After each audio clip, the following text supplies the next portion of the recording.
Welcome back, everybody. Today we are going to remove the rear wheel to replace the rear tire, and we're going to do it without affecting the belt tension. I've already loosened the axle, so the belt and the whole wheel is kicked, so it's a little bit out right now, but once we get it all tightened back up, it'll be fine. So let's get started.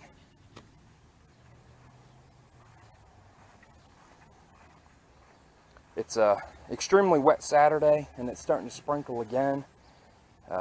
So I've pulled out my green carpet because I don't have a garage, and we're gonna get started. So the first thing I do is, while the vehicle's on the ground, I loosen the axle nut. It's a 30. It's probably standard, but I use a 36 millimeter, and it's fine. Well, it's really starting to rain, so I'm going to head on in, and I will be back out later. Okay, so after we loosen the axle nut, we're going to loosen that bolt and that bolt, and we're going to remove the caliper.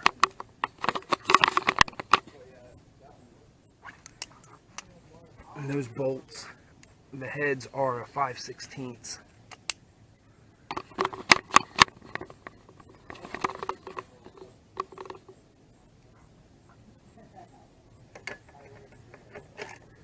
And I went and pre-loosened just to make this a little quicker.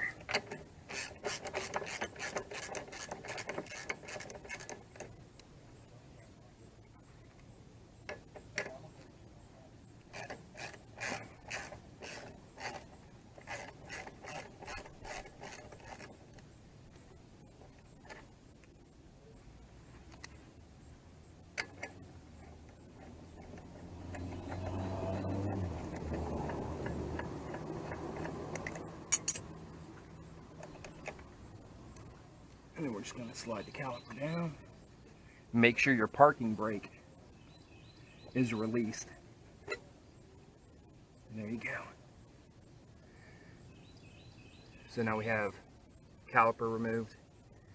Let's go ahead and finish loosening up your axle nut. Take that off.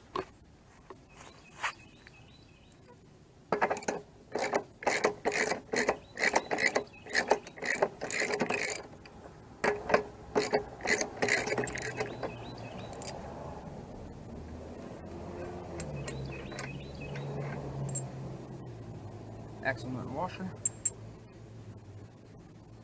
Now we're going to jack the spyder up. I'm going to get it jacked up, and then I'll come back and show you where I jacked it up at.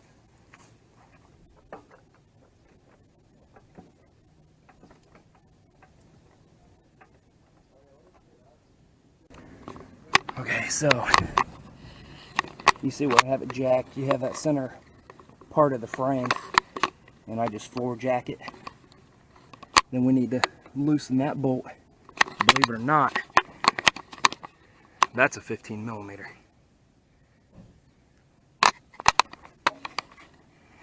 So I've already loosened it.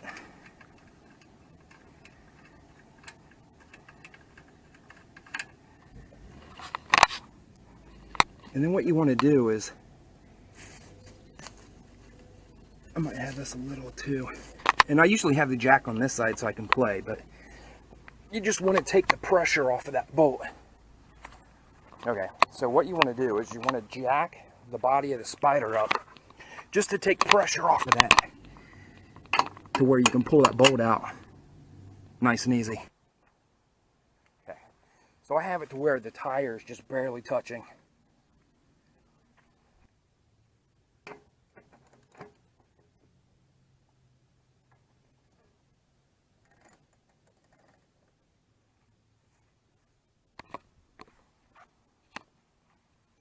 And this is just so I can get a better grip on it. So,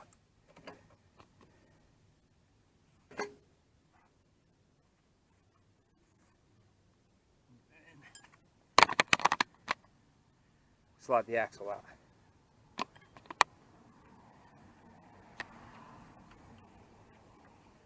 Let's pick this up.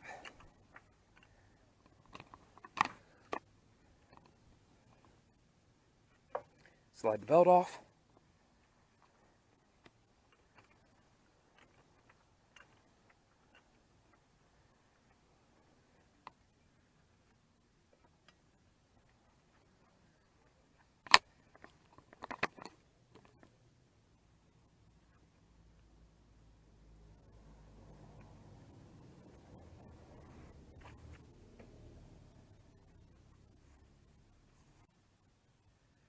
Yeah, you got to get it up in the air. That way you can roll the tire out from underneath the fender, and you can pick the whole swing arm up.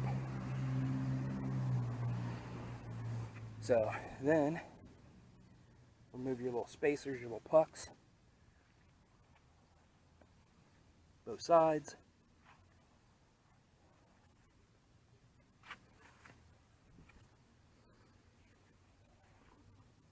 Okay, and then this is where it gets a little weird.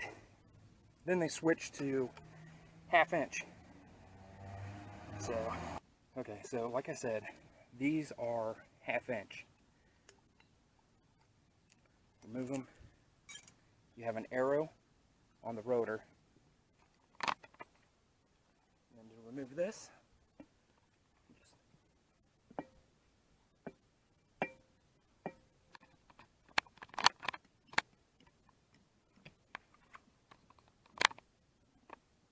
you just work it back and forth until it comes up. And then you have your rubber isolators in there. And they'll only go in one way, so you can just remove them.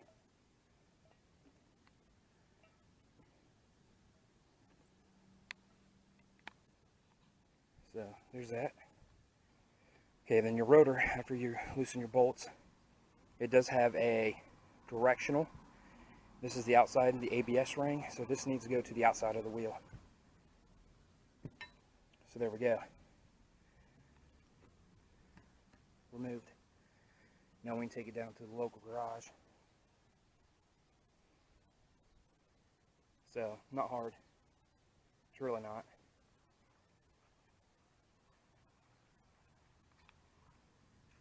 So here's your rear shock.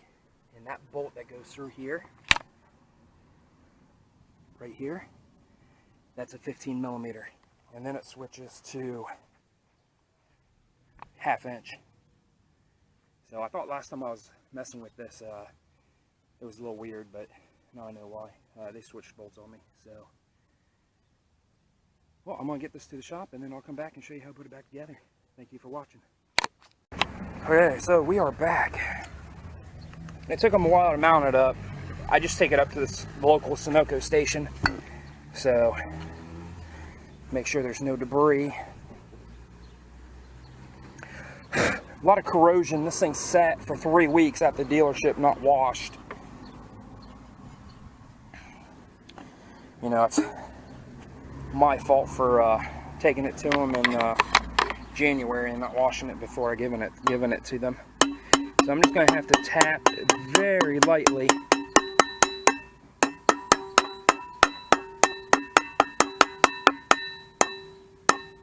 There we go. So we're seated.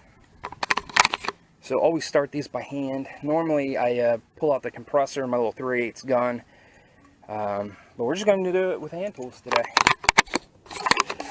We have a storm coming in, so I need to get moving on this. It's pretty difficult to hold a camera and work at the same time, so I need to talk the wife into buying me a garage and a stand for this thing, and so I can do it properly. But you know, no garage and just hand tools, and you can pull the rear wheel off of one of these things. Half hour, 45 minutes if you know what you're doing. If you don't know what you're doing, an hour and a half maybe. So now, little rubbers. Like I said, I guess you could put them in that way, but I mean, common sense tells you.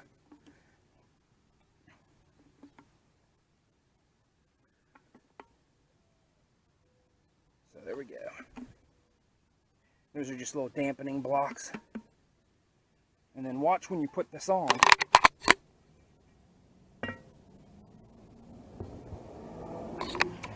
Because you can line it up off and it'll go right on, no problem.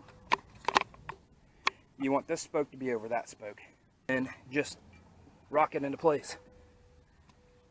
So there we go. Now we're ready to go. I don't know if you can see that or not, but that's what I'm racing against. So we talked about everything but this plate right here, and that big plate holds your ABS sensor. So you gotta be kind of careful with that.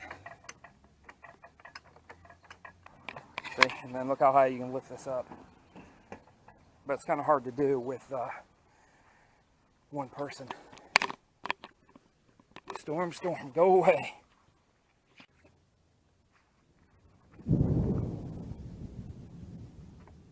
Welcome back, everybody. So, I've had a little bit of rain. Had a lot of rain, so I had to put this off for about an hour. That's just what happens when you don't have a garage. So, right before I left, I was putting in the axle. So you have your axle, your spacer,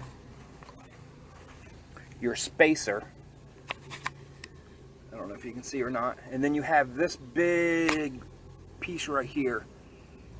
What that does is that is your caliper mounting bracket and your ABS sensor. So you need to make sure the axle goes through that. And what I do is the spider's still jacked up. The shock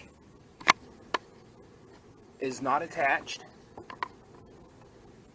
And all I do is have it to where I can slide the axle through and the tire's barely contacting the ground. That way I'm not fighting this axle going through. You know, this axle needs to be lined up in a couple different spots, so it's easier just to bring the spider down, bring the trailing arm down to where everything's level, and then you can just slide it in. So how I'm doing this, it should not affect the tension of the belt. You know, I will check it later and that'll be a different video, but it should not affect the tension. If it does, it's going to be minimal. So I'm just going to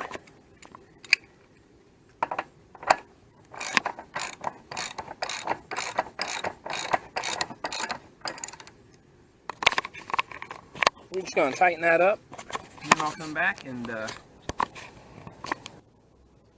okay, so that is not nearly tight, but it's tight enough for now, so we can finish this.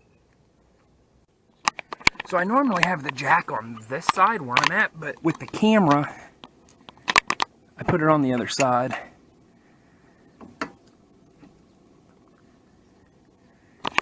So then we just insert that bolt, and then slide the caliper up, and in your last two bolts.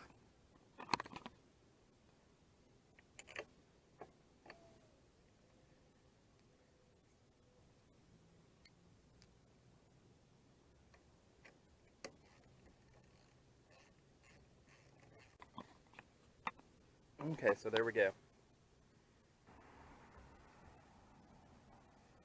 I'm going to apologize for this video being very choppy with the weather. Unfortunately, I can't shoot just one video. So, thank you for watching.